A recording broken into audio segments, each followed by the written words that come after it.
satu-satunya yang tersisa, proklamator tercinta. Jujur, lugu dan bijaksana. Sesudah masalahnya, beliau menyampaikan materi garis besarnya. Nanti saya kebagian apa yang Sabian mau tanyakan dengan saya akan jawab. Dan sepanjang saya tahu dan pernah mendengar dari pelaku-pelaku.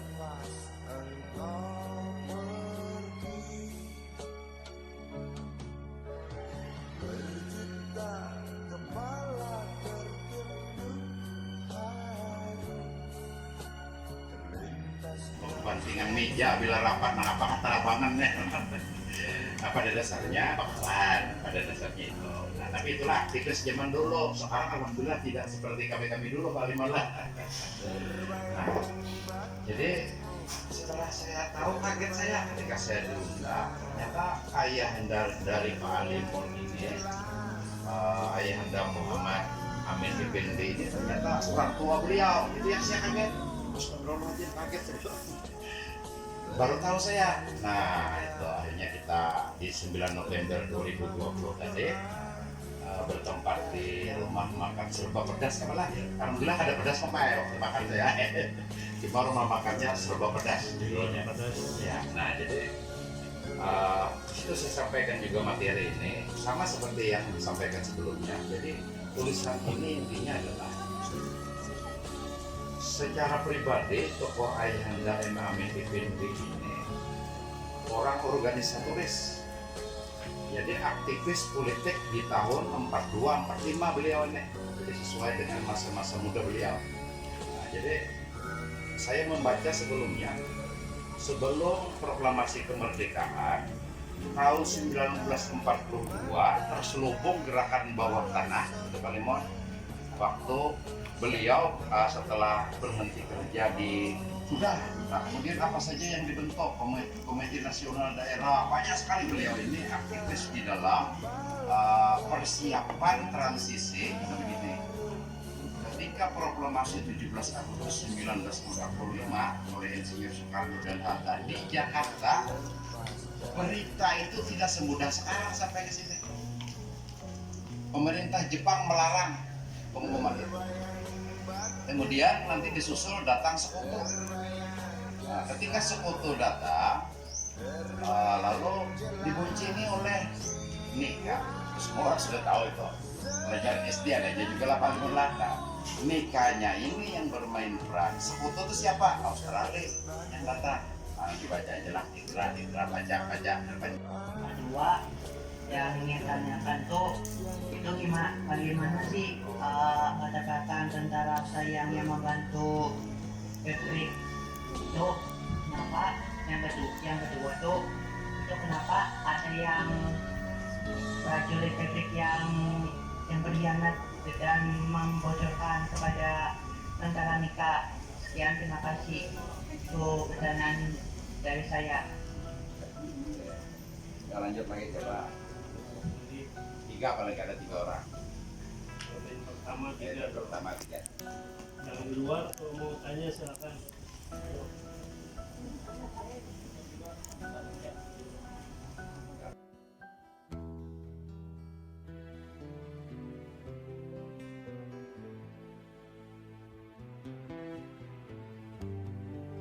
Rumah ini, silakan. Saya belum membuka. Silakan bertanya dulu, silakan.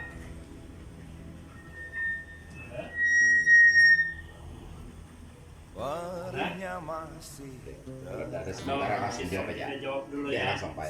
Sambian atau belum jawab? Sambian aja. Pertanyaannya tadi 2 ya. 1, Kayak kedekatan. nafsu ingin berbuat. oh ya, tentara Nika yang siap membantu pengkhianat. Enak. Ya, yang ngerti. Ya sudah, makasih. Tadi pertanyaannya bagus. kalau ada kenapa kalau ada tentara nikah yang siap membantu. Jawabannya saya mungkin begini aja. Kita sama-sama manusia kan. Dulu juga pejuang dan penjajah itu manusia dua-duanya. Jadi kalau mereka katakanlah kondisinya seperti saat ini, kalau sampean para penjajah, kami sebagai pejuang, mungkin di antara penjajah ini ada yang bersimpati. Oh kasihannya bapak yang berbuat jadi orang kami misalnya. So pikiran pertama ya.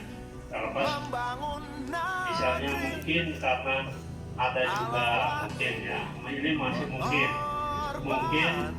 orang Belanda itu ada ketarik sama gadis ya wajar kan. Nah akhirnya dia ya mau merebut simpati pejuang kita supaya bisa apel misalnya kan, maka dia berjanji mau ngasih senjata atau segalanya.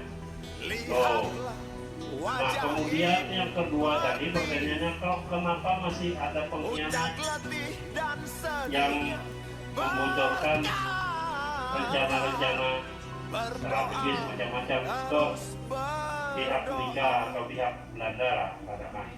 Nah itulah di setiap langkah atau setiap hidup itu enggak selalu manis, ada yang pahit dan ada yang curang. Kita aja kalau main bola atau main apa pasti ada yang main curang. Kamu curang. Nah, tapi seperti itu juga. Artinya ya kita nggak bisa nebak sama semuanya pikiran atau sama hatinya. Akhirnya di antara ini misalnya ada beberapa orang jumlah mahasiswa katakanlah 100, di antara 100 itu ada yang 10 orang aja yang cuma hadir karena tugas kuliah aja, akhirnya ya itu tadi yang bakalan yang saya teriak-teriak supaya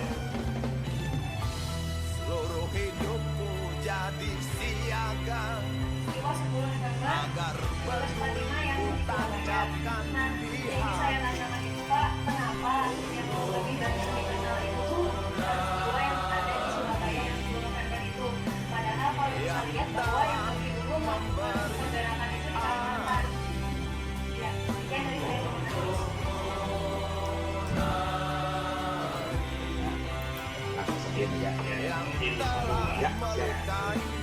mungkin jawabannya kalau tadi Pak SBY dulu pasangan ini nggak seramai sekarang, hampir sama aja jawabannya. Dulu kita api nggak punya, saya aja baru punya 2011an punya api yang pakai WA, gadget atau segalanya. Nah, artinya kita bisa mengungkap informasi dulu tidak ada, katakanlah tidak ada. Jadi ketika membuat sejarah dulu, karena ini di belakang ini buku-buku sejarah banyak, antara lain, maaf saya boleh berdiri tolong kita di sini masih muda-muda, gagah-gagah semua, nggak seperti kita saat ini ya. Jadi kita aja berikut. Jadi kesimpulannya, kenapa Surabaya duluan? Jarak antara Surabaya dengan Jakarta, biasanya kalau di dalam kota kita bisa pakai jalan kanan. Kalau kita Kalimantan sama Jakarta kira-kira berapa kilo? Nah, ini saja.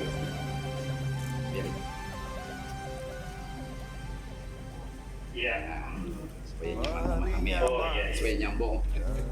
Nah kemudian informasi itu yang nggak sampai. Kita bukan menuduh ahli-ahli sejarah dengan bapak-bapak kita yang penyusun sejarah, buku sejarah nggak tahu mereka, tapi artinya Surabaya ada, cuma informasi tentang gerakan 9 November di sini, siapa tokoh-tokohnya dan kemana aja rencana-rencananya, strategisnya gimana, apa segalanya, perjuangannya terjadi gimana.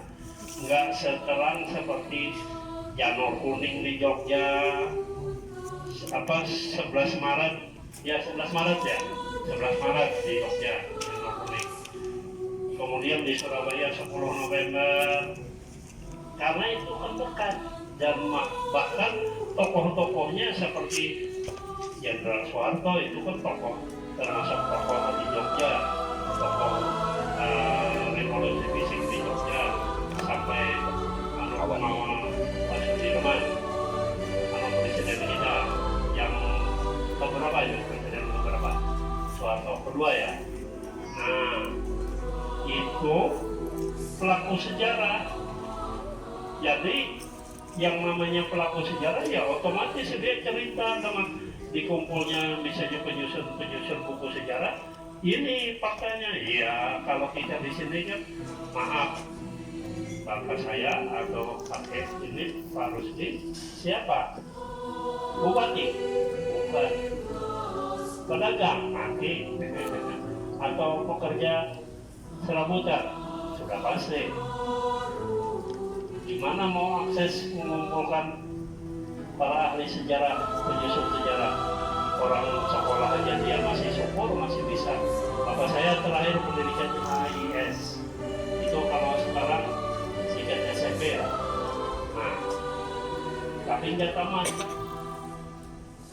Nah, bagai itu pun beliau sudah bisa menyusun rencana-rencana strategis dengan tentunya dengan musyawarah mufakat. Cuma menularkan itu seperti ini buku kodam ini kan yang menyusun ini tentara semuanya, pelaku diantaranya ada pelaku sejarah karena bangsa Basri juga panglima kodam di sini, kodam 10 Kabupaten.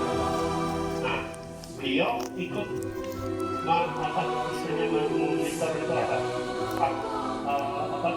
kurator ya, tim kurator penyusunan buku ini. Nah, akhirnya tadi kenapa Surabaya yang banyak terkenal, yang banyak diketahui di ajaran-ajaran seperti ajaran lingkungan. Sekali lagi tadi saya ajak generasi di bawah kita atau selekaran kita yang hari ini mereka bisa ketawa-ketawa di kafe di mana-mana, tidak tahu tentang siapa itu tokoh Ifrit atau siapa yang ikut di dalam perjuangan di benua kita Kalimantan. Nah, kita bukan mau ini menonjolkan diri, enggak. Saya aja sudah dipesan sama orang tua. Kalau sampean atau kalau kamu dulu kan ikam aku aja, abahnya udah bahasa baca. Hei, makan-makan. Kan anak sini banyak ketika makan nanti di meja lihat nanti jalan-jalan. Itu ketika buka puasa atau bulan puasa aja sering, atau sahur, habis sahur diceramai sama orang tua, sama bapak. Dia pesan gini, sampean atau kalian yang begitu sudah kerja jangan gini atau meminta apapun, apalagi atas nama perjuangan. Nih aku artinya apa? Ketika misalnya